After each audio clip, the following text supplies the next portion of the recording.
কেন তুমি আমাকে বারে বারে ব্লক লিস্টে রাখো? এত যখন অভিমান রাগ আমার প্রতি, তখন সম্পর্কটাকেই ভেঙে ফেললে হয়। এত সময় কেন নিচ্ছ তুমি? তোমার সাথে আমার 7 বছরের সম্পর্ক। এই 7 বছরে তুমি আমাকে 360 বার ব্লক লিস্টে রেখেছো, আর আমি তোমাকে রেখেছি মাত্র 25 বার ব্লক লিস্টে। সবকিছু মনে রেখেছি আমি, কোনো কিছুই ভুলিনি। এবারে আমি কালী পুজোর ছুটিতে 4 তারিখ বাড়ি গিয়েছিলাম। আমার বাড়ি ঘোড়াঘাটা বনবিবিতলাতে। কিছুদিন থাকার মধ্যে আমার কাছের বন্ধু, যে আমার সাথে সব সময় থাকে, তার নামটা আমি সিক্রেট রাখলাম, তার নামটা আমি বললাম না।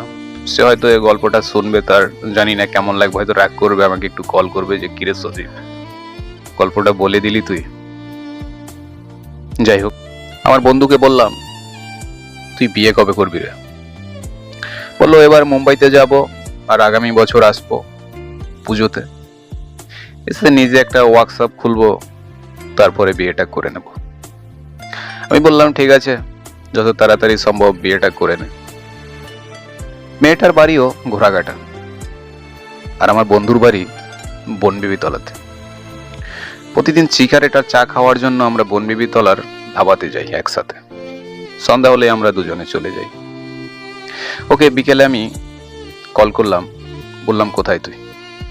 বললো, সজীবদা, আমার প্রচন্ড জ্বর হয়েছে, আমি বিছানা থেকে উঠতে পারছি না। আমি বললাম, ঠিক আছে, তুই রেস্ট নে, আগে ঠিক হ, আমরা কালকে চা খেতে যাব।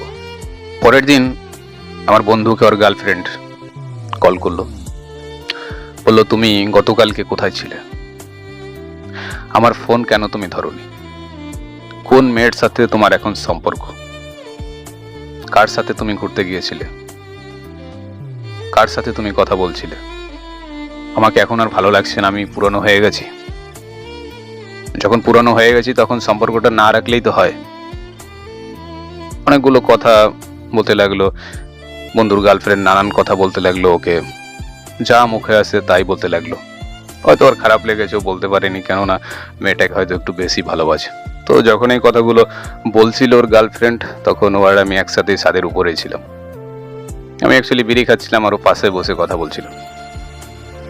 আমার বন্ধু বলল, তোমাকে ছুঁয়ে বলছি, তুমি বিশ্বাস করো, কালকে আমার ভীষণ জ্বর হয়েছিল, আমি খাট থেকে উঠতে পারছিলাম না, আর তোমার সাথে তো আমি কথা বলার মুভমেন্টে ছিলাম না।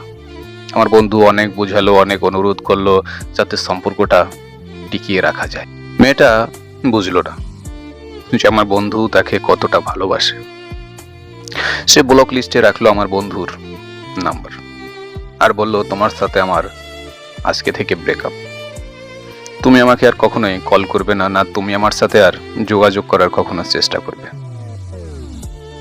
সামান্য কারণে যদি বিশ্বাসটাই হারিয়ে যায়, তাহলে কিসের ভালোবাসা?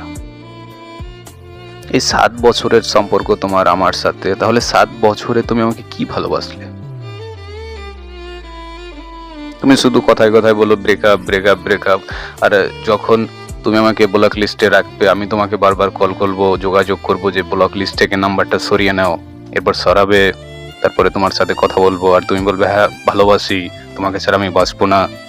এসব কথা আমি তো তোমাকে কখনো বলিনি যে ব্রেকআপ। তুমি আমাকে অনেক কথা বলিয়েছো, তোমার কথা আমার অনেক খারাপ লেগেছে, তো আমি তো কখনো রাগ করে বলিনি যে ব্রেকআপ, বা তোমার নাম্বার আমি অতটাও ব্ল্যাক লিস্টে রাখিনি। হয়তো 2-1 মিনিট, 4 মিনিট বা 1 ঘন্টা পরে আমি তোমার নাম্বারটা খুলে দিয়েছি। তুমি কথায় কথায় বলো যে ব্রেকআপ। আসলে এটা কি ভালোবাসা নাকি সাময়িক সম্পর্ক আমি ঠিক জানি না, বুঝতেও পারছি না। 7 বছরে তুমি আমাকে ব্লক লিস্টে রেখেছিলে 360 বার, আর আমি রেখেছিলাম তোমাকে মাত্র 25 বার। এতেও কি তুমি বুঝতে পারছো না যে তোমাকে আমি কতটা ভালোবাসি, তোমাকে আমি কতটা চাই মন থেকে? অ্যাকচুয়ালি মেয়েগুলো এরকমই হয়, যে প্রথমে ব্ল্যাক লিস্টে রাখে, এরপরে বলে ব্রেকআপ। তো কিছুদিন পরে যখন ভালোবাসাটা টিকে না, তখন হয়তো তারা খারাপ লাগে যে যাকে পেয়েছিলাম, ভালোবেসেছিলাম, সে হয়তো অনেকটা ভালো ছিল, কিন্তু ধরে রাখতে পারলাম না। তো আমার বন্ধু নাকি তার গার্লফ্রেন্ড, কে কতটা কাকে ভালোবাসে, এটা অবশ্যই জানাবেন। লাইক কমেন্টে। ধন্যবাদ, ততক্ষণে ভালো থাকবেন।